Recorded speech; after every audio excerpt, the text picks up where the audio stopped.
বিশ্ব তামাক মুক্ত দিবস উপলক্ষে আলোচনা সভা জামালপুর থেকে আবুল কাশেমের তথ্যচিত্রে বিস্তারিত। সাথে আছি আমি রীতা শ্রাবন্তী। বিশ্ব তামাক মুক্ত দিবস উপলক্ষে জামালপুরে জেলা প্রশাসনের আয়োজনে আলোচনা সভা ও র্যালি অনুষ্ঠিত হয়েছে।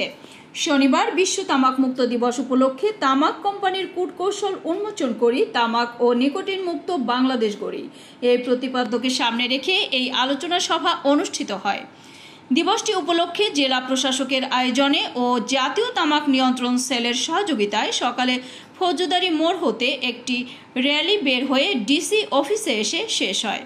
পরে অতিরিক্ত জেলা প্রশাসক AKM আবদুল্লাহ বিন রশিদের সভাপতিত্বে জেলা প্রশাসকের সম্মেলন কক্ষে বক্তব্য রাখেন জেলা সিভিল সার্জন আজিজুল হক, জাতীয় তামাক নিয়ন্ত্রণ সেলের প্রতিনিধি। আরও উপস্থিত ছিল নার্সিং অ্যান্ড মিডওয়াইফারি কলেজের শিক্ষার্থী সহ জেলার সাংবাদিকবৃন্দ। আলাদা আলাদা দায়িত্ব রয়েছে। আপনার দায়িত্ব আমি পালন করতে পারবো না, আবার আমার দায়িত্ব আপনি পালন করতে পারবেন না, মানে একে অপরের পরিপূরক। এই বিষয়টি যতদিন আমরা মাথায় না নিব ততদিন পর্যন্ত আমাদের এই ভুল ধারণা নিয়েই আমাদের চলতে হবে। আমরা চাই যে আজকের এই বিশ্ব তামাক মুক্ত দিবস উদযাপনের মধ্য দিয়ে আমাদের মাঝখানে যে দায়িত্ব রয়েছে, দায়িত্ব বোধটুকু জাগ্রত।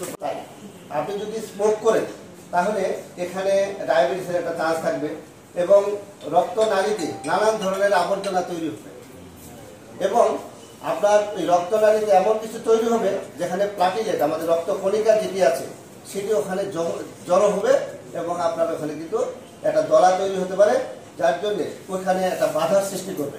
বাধার সৃষ্টি করলে দূরে আর এই রক্তটা যেতে পারবে না। দূরে যদি রক্ত যেতে না পারে তাহলে সেখানে কিন্তু পচন ধরবে।